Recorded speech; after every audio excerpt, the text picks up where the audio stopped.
Okay, starter motor issue on a CRF. As you can see, it's the foggy season out there, so it's a bit on the dark side in here, I'm afraid. Plus, I fell off the side of a mountain yesterday and I'm pretty bashed up, so you're going to hear a lot of man shouting. What we're trying to do is get down in there. Obviously with the exhaust in the way, that's not going to make an easy video. I'll try the best I can, but I will do a lot of verbal in order to try and get us through this. So this bike, for reference, this is Hardcore Henry. I have beaten the living crap out of this thing over 10 years.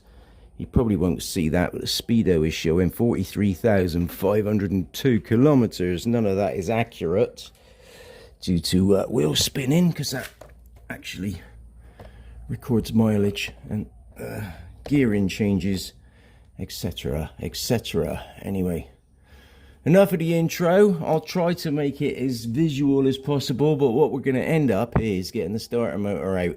Now, if you ever need to get a starter motor out, this is what you need to do. Get your toolkit. Now, this, you can't see what I'm doing. I can.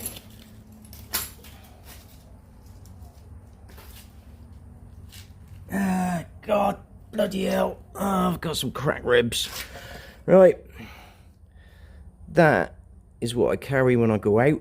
It's more than adequate. It's weight. But when you need it, you need it. That I stole off of there. That is a disgusting cup of coffee, because you can't get real milk here. And that's the starter solenoid. Right then. The issues.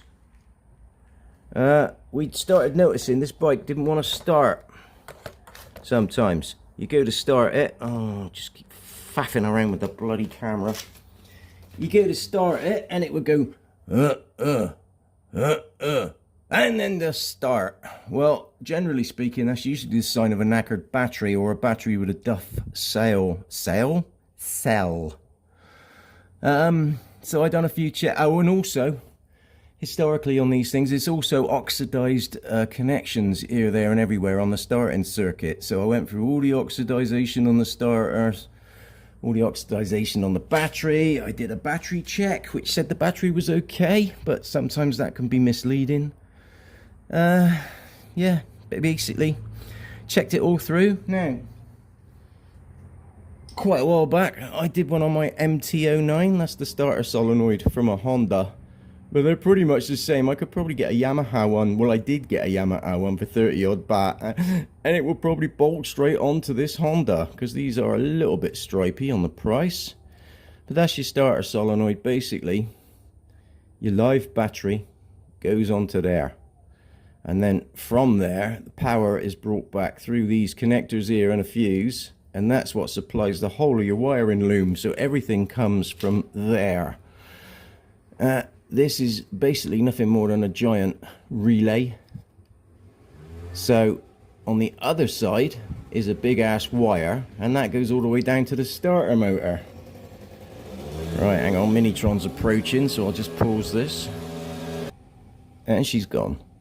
Right, so when you press the starter switch, 12 volts comes down one of these wires, energizes the solenoid, which just drags, it's a big magnet basically, it drags two copper connections together and connects this one to this one, and hey presto, the bike should start. So if you get a clicking noise from this solenoid but the bike doesn't start, that's a sign that there could be a bad connection between the two. So what you can do with that, he says, reaching for a suitable bodging implement. If you can hear the starter solenoid clicking but the starter's not starting, what you can do is take your life in your hands, bridge these two connectors out with something metal, there'll be a massive explosion of sparks and the bike will start. Unless you've got a problem down in the starter motor itself. Now, what happened with me, when this bike gets really hot, not just driving around town, but when I've really put it through its paces in the mountain, it would sometimes fail to start. So I thought, okay, all right, you mother, I'll get around that. I'll just short these out. So I shorted these out like that. No sparking. Well, if there's no connection down in the starter motor down there to make the starter motor turn, then there won't be any sparking up here. So, although I've taken 5 minutes to explain that, electrics are a difficult subject. I struggle with them all the time. So if I explain it long and slow, it'll help everybody out. I'm long and slow. So, there you go. So the problem with this one, when it gets really, really hot, I bridge out the solenoid, even though it clicks to say that it's switching on and off. I was bridging out the solenoid and nothing was happening. Right, now I'm going to get the starter motor out and check the brushes on it and check that there isn't a knackered bearing in there. So what I need to do to get some more space, I need to take off the heat shield. I need to loosen the 12mm nut on the clutch cable. I then need to take the bracket that's holding the clutch cable to the gearbox. I need to take the bracket off because that's right in the way.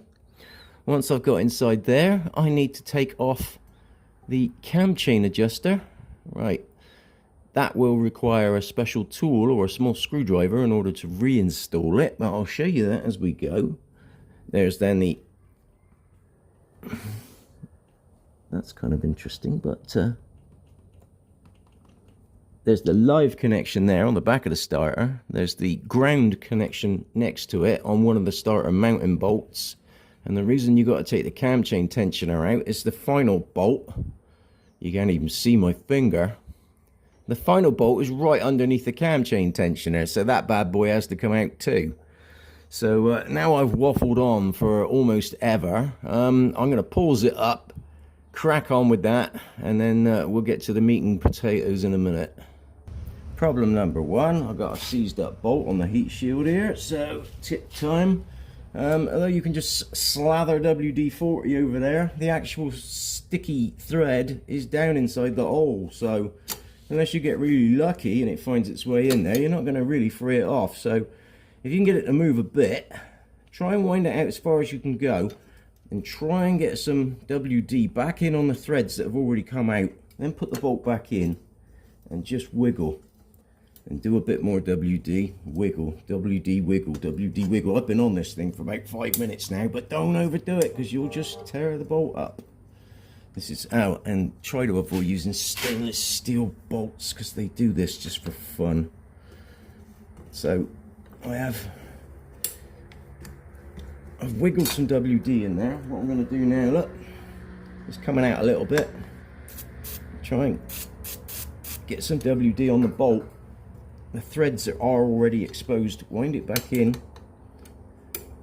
and they'll get inside the nut. Give you a bit of a hand. And just wiggle it. It will get bloody hot too while you're doing this. As long as you just take your time and don't go crazy.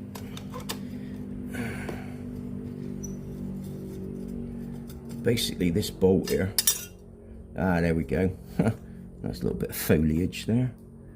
Right, so I forgot I made this, but I made this. Yeah, basically the nut got corroded up behind there, but enough of that stuff. Like I said, I'll be back when I got the